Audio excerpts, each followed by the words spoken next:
Hay una pregunta que toda madre se hace en silencio, en mitad de la noche. ¿Soy capaz? Si ocurre lo peor, si el momento lo exige, ¿seré lo suficientemente rápida, fuerte y presente para proteger a mi hija? Nos convencemos de que la respuesta es sí, porque la alternativa es impensable. Viví convencida de ello, hasta el día en que la vida me la planteó en voz alta y mi cuerpo respondió por mí con un silencio aplastante. Lo que descubrí ese día es que lo más pesado que una madre puede llevar no es el niño en brazos, ni el peso del mundo sobre sus hombros, es el peso de su propio cuerpo lo que le impide alcanzar a ese niño. La historia que les voy a contar no trata sobre perder peso, trata del brutal viaje de reconstruirme para convertirme en la madre que mi hija merecía, y de cómo un descubrimiento, nacido de mi momento más oscuro, reveló una verdad impactante sobre el peso que cargamos, una verdad que la industria de la pérdida de peso nunca les contará. Mi historia comienza una tarde de primavera, uno de esos días de sol suave y brisa suave, de esos que parecen una postal de felicidad. Mi hija, Lía, con su energía desbordante de 5 años, acababa de recibir su primera bicicleta de 2 ruedas. Su sonrisa era tan grande como el casco rosa que apenas se balanceaba sobre su cabeza. Me quedé en el porche con una taza de té en la mano, observándola. La escena era perfecta. Pedaleaba con sus piernas cortas, tambaleándose, riendo, gritando: «Mira, mami, sin manos». Swing, aunque sus manos estaban firmemente agarradas al manillar. Sonreí, y fue en ese milisegundo de paz que el mundo se inclinó. La rueda delantera se enganchó en una pequeña raíz de árbol que sobresalía del césped. La bicicleta volcó en una agonizante cámara lenta, y Lía se cayó. No fue una caída grave, pero el sonido que emitió no fue el de una caída normal.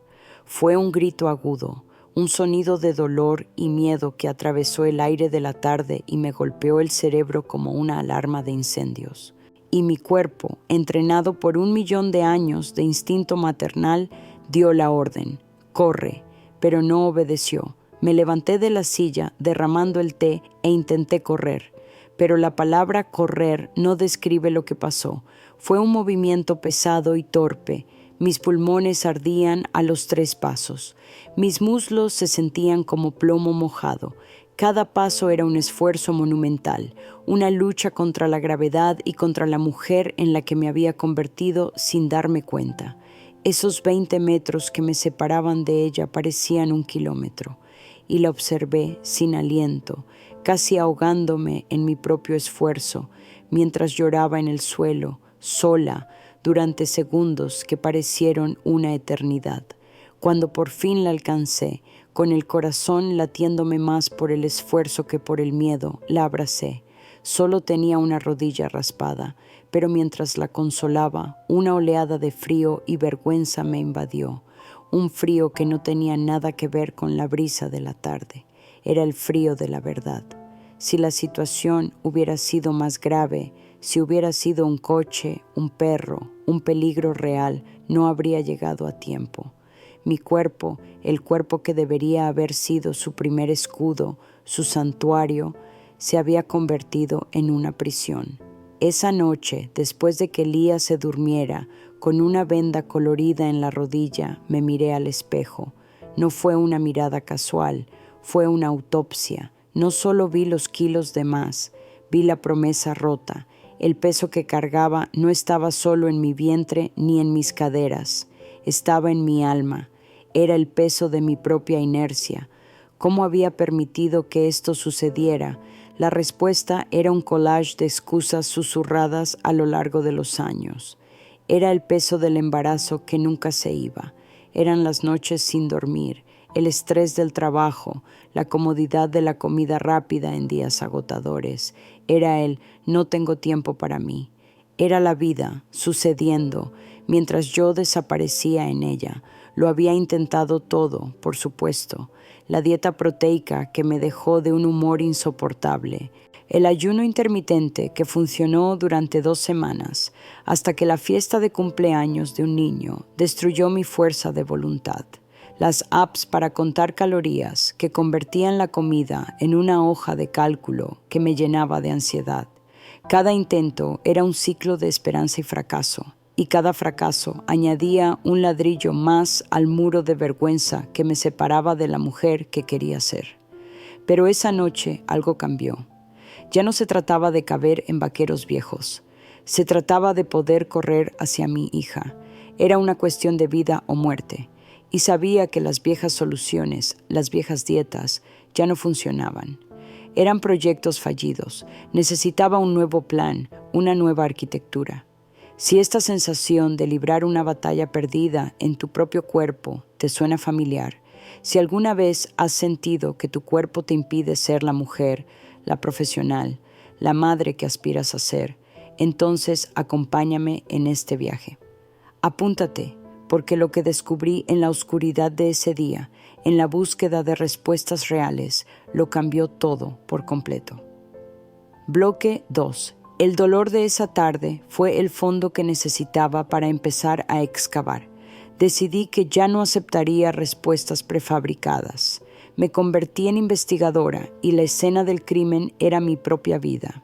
Mi primer objetivo era el universo del bienestar, el mundo radiante y sonriente de las dietas y el fitness que tanto me prometía y tampoco me había dado.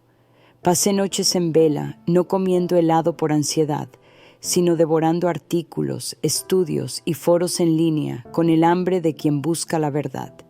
Y lo que descubrí me enfureció. Me di cuenta de que la gran mayoría de los consejos para bajar de peso parecían haber sido diseñados en el vacío, para personas sin hijos, sin estrés crónico, sin noches interrumpidas, sin el constante malabarismo que define la vida de una mujer moderna. El mantra come menos, muévete más, sonaba a broma pesada. Ya comía menos, saltándome el desayuno con las prisas. Ya me movía más, corriendo entre la escuela, el trabajo y el supermercado.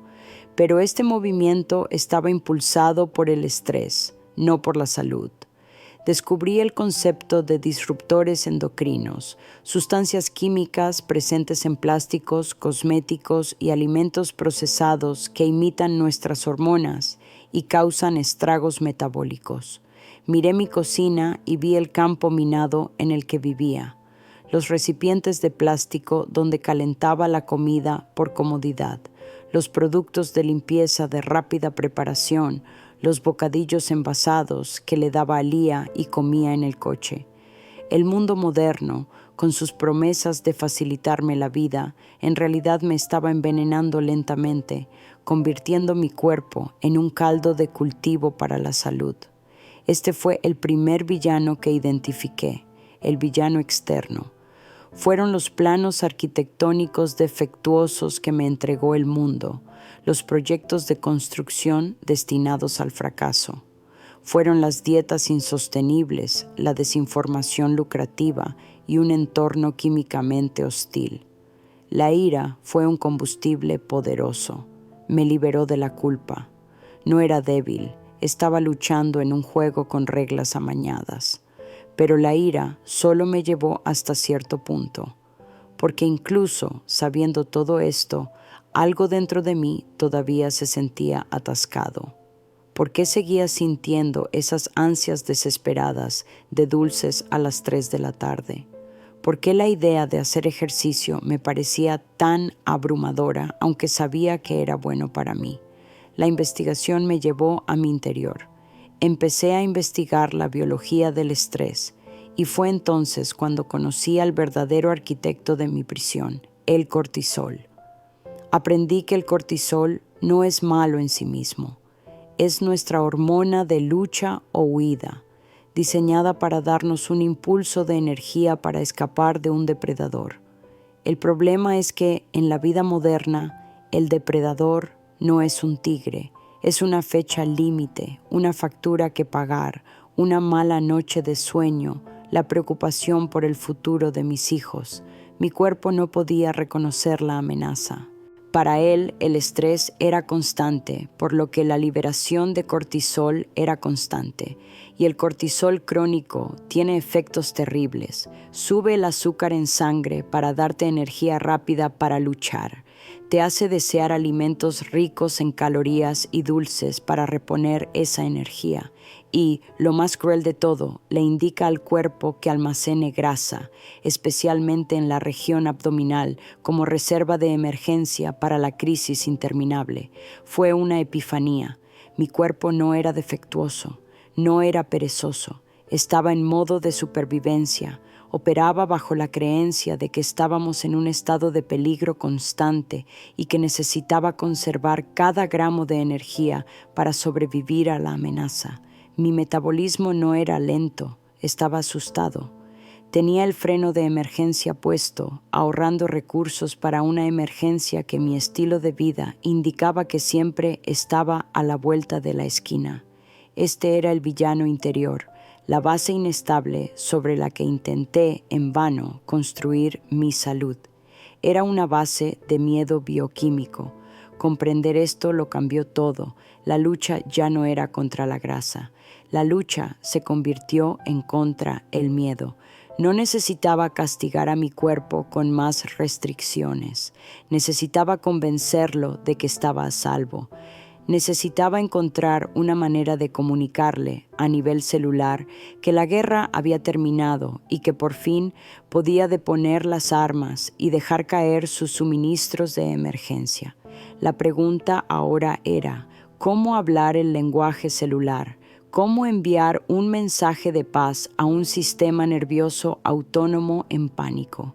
¿Te has parado a pensar que quizás tu cuerpo no te está combatiendo, sino que intenta desesperadamente protegerte de un peligro que percibe, aunque tú no? ¿Cuál crees que es la mayor señal de peligro en tu vida ahora mismo? Estrés, falta de sueño, prisas. Comparte en los comentarios, porque reconocer esta señal es el primer paso para apagar la alarma. Bloque 3. Mi misión quedó clara. Ya no era una víctima intentando bajar de peso. Era una diplomática, una embajadora de paz que intentaba negociar el fin de una guerra interna. Mi objetivo era encontrar la señal de seguridad metabólica, la clave biológica que le indicara a mi cuerpo que era seguro salir del modo supervivencia. Mi búsqueda me llevó a los rincones más recónditos de Internet, más allá de blogs de fitness y artículos de revistas. Empecé a leer resúmenes de estudios sobre biología celular, sobre el funcionamiento de las mitocondrias, las diminutas centrales eléctricas dentro de nuestras células. Era una lectura densa y difícil, pero estaba decidida. Aprendí que nuestro metabolismo tiene esencialmente dos modos de funcionamiento, como un coche híbrido.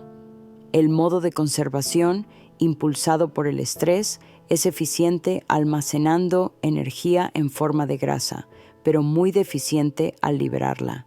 Y el modo de rendimiento, que se activa cuando el cuerpo se siente seguro y rico en recursos, y que no solo quema grasa para obtener energía, sino que también la desperdicia en forma de calor, un proceso llamado termogénesis. Descubrí que la termogénesis no era solo un efecto secundario del ejercicio, era la señal de un metabolismo sano y seguro, era la firma de un sistema que no temía la escasez. La pregunta del millón era, ¿cómo activar este interruptor? ¿Cómo convencer a mi cuerpo de pasar del modo de conservación al modo de rendimiento? La respuesta no estaba en trucos ni dietas, estaba en la bioquímica. Una tarde en particular, mientras leía un artículo traducido de un instituto de investigación europeo, lo encontré. Era una mención casi casual de una clase de compuestos vegetales, fitonutrientes presentes en plantas raras que crecen en entornos hostiles. Estos compuestos eran producidos por la planta para protegerse, y al ser consumidos por los humanos, parecían actuar como moléculas señalizadoras. No aportaban calorías ni nutrientes en el sentido tradicional. En cambio, parecían hablar directamente a los receptores de nuestras mitocondrias. Enviaban una señal que decía: atención, sistema. Los recursos son abundantes, el medio ambiente es seguro, la crisis ha pasado, autorización concedida para iniciar protocolos de alto rendimiento y agotamiento. Internamente llamé a este mecanismo protocolo de reactivación termogénica. Era la pieza que faltaba. Fue el descubrimiento que dio sentido a todo lo demás. Las dietas restrictivas fracasaron porque enviaban una señal de escasez, reforzando el modo de supervivencia del cuerpo. El ejercicio excesivo fracasó porque aumentó aún más el cortisol, gritando «peligro» al sistema. Estos enfoques eran como intentar gritarle a un animal asustado que saliera de su escondite. Solo lo encogían aún más. El protocolo de reactivación termogénica era diferente. Era como ofrecerle comida con calma y esperar a que el animal comprendiera que era seguro salir. Esta nueva comprensión no invalidó todo lo que sabía. Al contrario, lo unificó. Fue el catalizador. Ahora entendía por qué dormir mejor me hacía sentir menos hambre al día siguiente, porque reducía el cortisol, la señal de peligro. Entendía por qué un paseo por la naturaleza era más efectivo para mí que una hora de correr en la cinta, porque calmaba mi sistema nervioso, enviándome una señal de seguridad. Y comprendí por qué, a pesar de todo esto, los resultados seguían siendo lentos y limitados, porque carecía de la clave de arranque más poderosa, la señalización bioquímica directa que prometían estos fitonutrientes.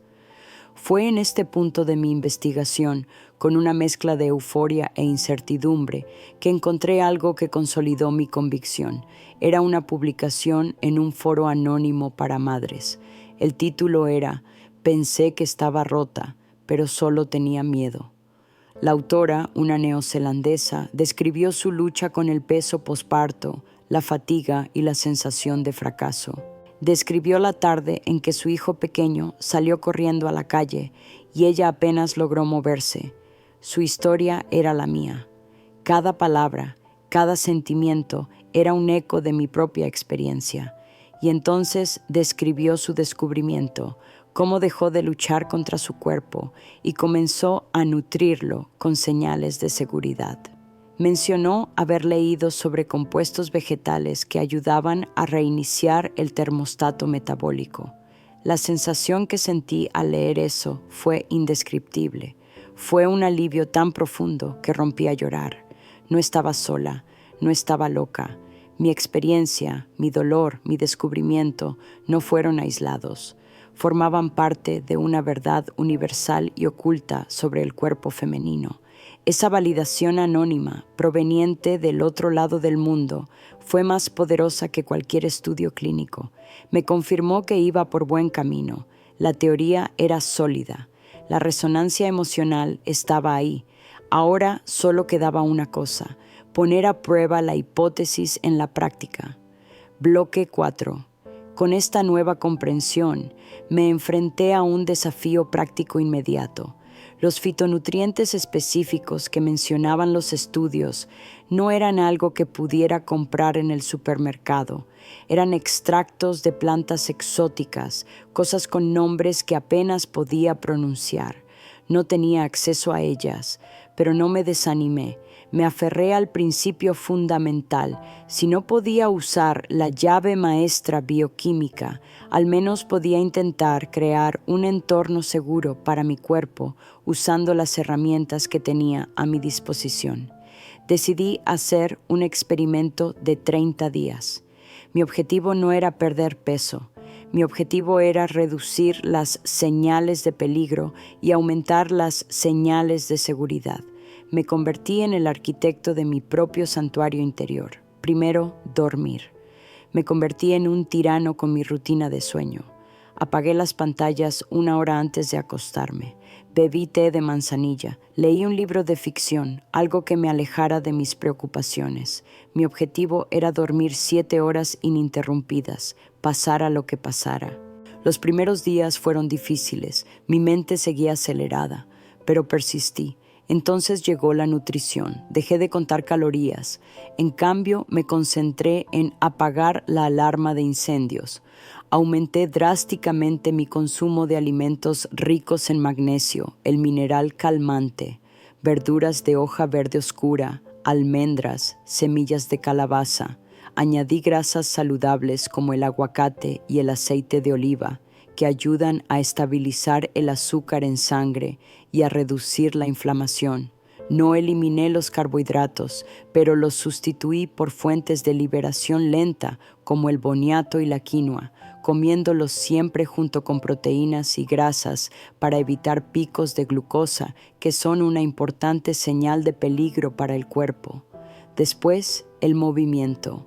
Abandoné la mentalidad de castigo del ejercicio. Cambié la idea de entrenamientos intensos y agotadores por movimientos que calmaran mi sistema nervioso. Empecé a dar paseos diarios por el parque cerca de casa, sin auriculares, solo prestando atención a mi respiración, al canto de los pájaros, a la sensación del sol en mi piel. Empecé a practicar 10 minutos de estiramientos suaves antes de acostarme. El objetivo no era quemar calorías, era para decirle a mi cuerpo, ¿ves? Estamos a salvo, podemos relajarnos. Las 2 primeras semanas fueron silenciosas. La báscula no se movió, la ropa me seguía apretando. Mi antiguo yo habría entrado en pánico, se habría dado por vencido, habría concluido que nada me funciona. Pero el nuevo yo, el arquitecto, buscaba otra evidencia. No miraba la estructura externa, revisaba los cimientos. Y fue al principio de la 3ª semana cuando apareció la primera señal. No era algo que vi en el espejo, era algo que sentía por dentro. Me desperté un martes por la mañana antes de que sonara la alarma. Y por primera vez en años no me sentí como si me hubiera atropellado un camión. Había una ingravidez, una sutil claridad en mi mente. Ese mismo día, sobre las 3 de la tarde, la hora en que mi monstruo de azúcar solía rugir, noté que estaba en silencio. El deseo no era un grito desesperado, era un susurro que podía ignorar fácilmente. Esa noche, mientras Lía contaba una historia confusa sobre sus muñecas, me di cuenta de que la escuchaba con una paciencia que hacía tiempo que no sentía. No estaba deseando que terminara para desplomarme en el sofá. Estaba presente. Eran cosas pequeñas, diminutas grietas en el muro de mi prisión. Para un observador externo no significarían nada, pero para mí eran terremotos, eran la prueba de que mi hipótesis era correcta, la prueba de que, al cambiar las señales que le enviaba a mi cuerpo, estaba empezando a responder. Estaba empezando a creerme, estaba empezando a sentirse seguro. La báscula no se había movido aún, pero no me importaba. Había perdido algo mucho más importante que el peso. Había perdido la sensación de desesperanza. Había encontrado el camino. Los cimientos se estaban estabilizando. Ahora solo necesitaba la herramienta adecuada para acelerar la construcción. Bloque 5. Esa chispa de esperanza, esa sensación de calma interior, era el combustible que necesitaba. Una prueba personal, por pequeña que fuera, me confirmó que el principio de la señal de seguridad era real. Ahora, el arquitecto que llevo dentro necesitaba planos más detallados y materiales de construcción más potentes. Retomé mi investigación sobre esos fitonutrientes específicos, la clave del protocolo de reactivación termogénica, pero esta vez con un nuevo propósito. Ya no solo estaba aprendiendo, buscaba una solución. Mi búsqueda me llevó a un nivel más profundo de validación intelectual. Encontré estudios clínicos publicados en revistas de nutrición y endocrinología que corroboraban todo lo que había intuido.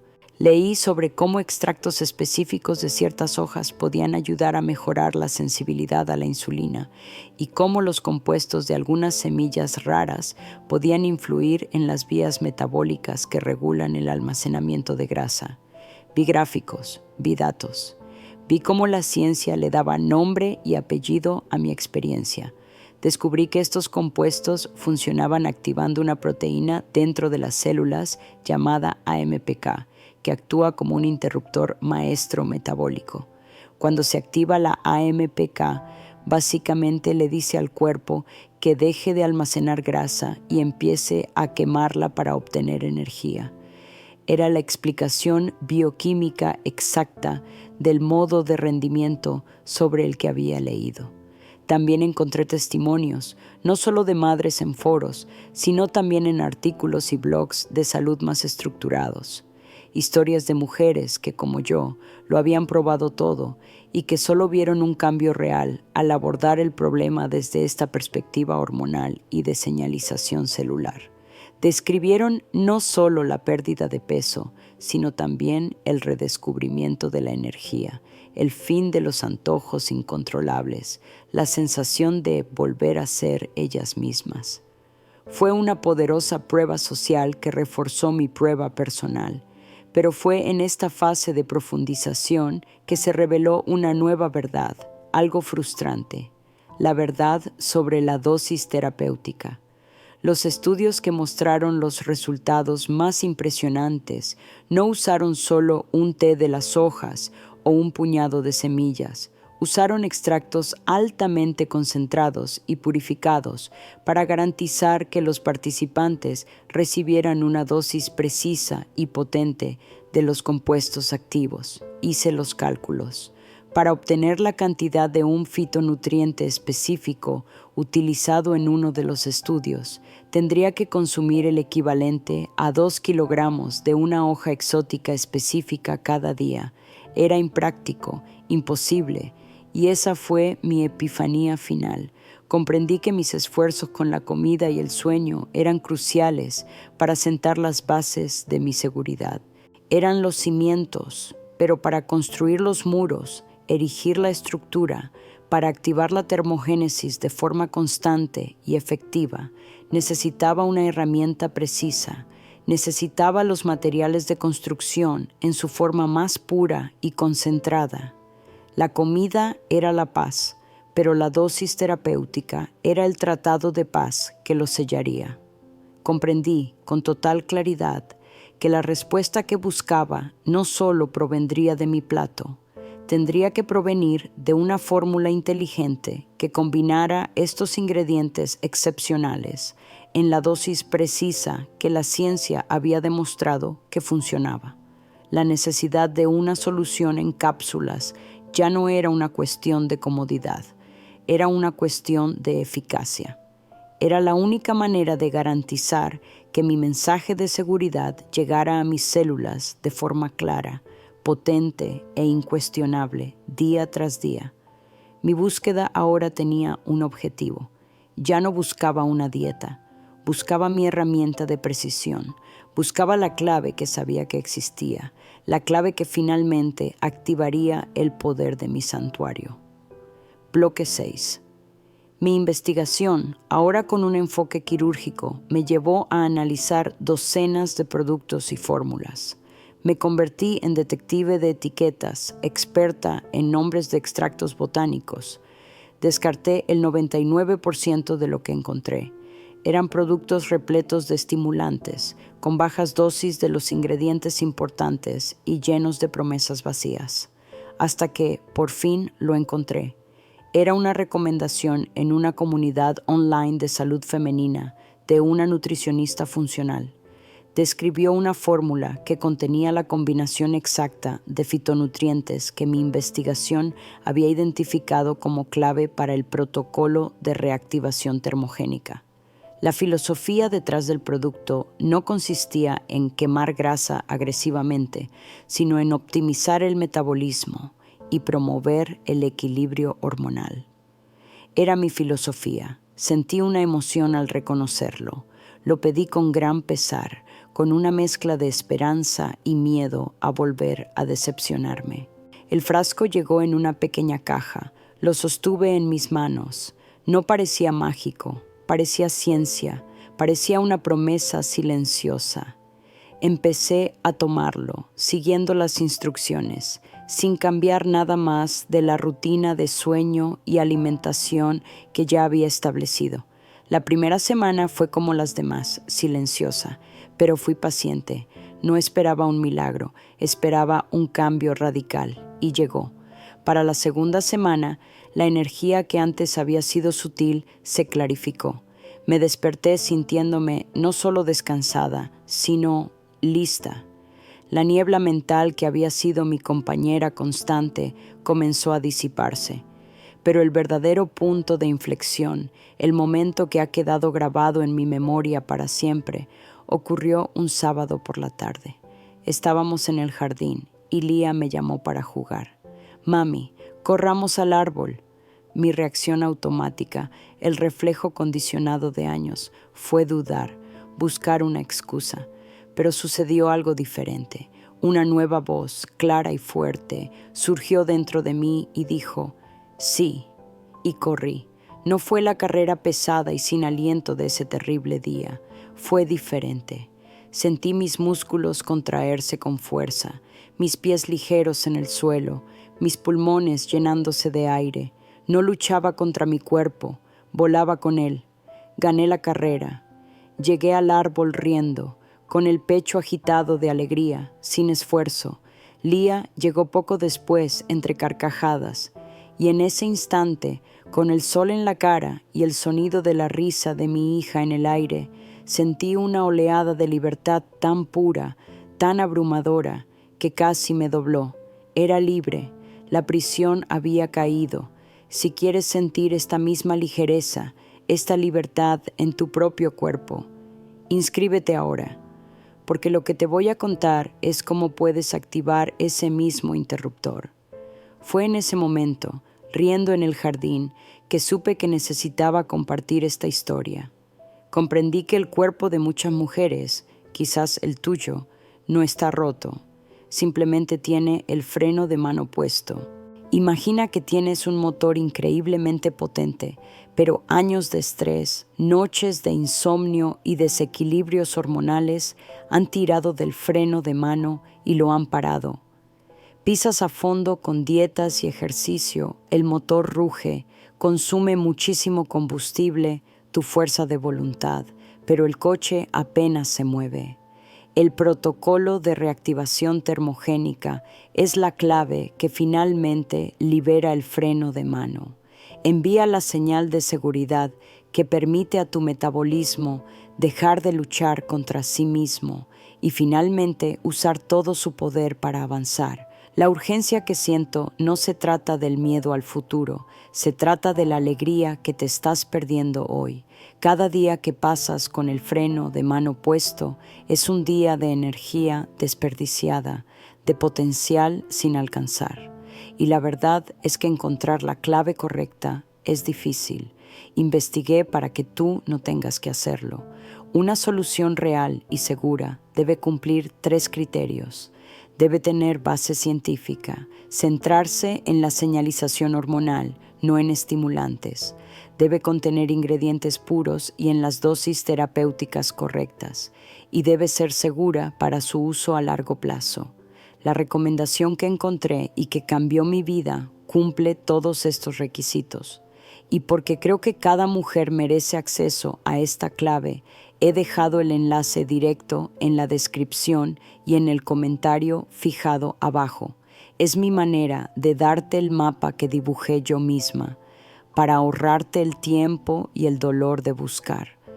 Después de ese día corriendo en el jardín, la vida cambió, no de la noche a la mañana, sino de forma constante y creciente.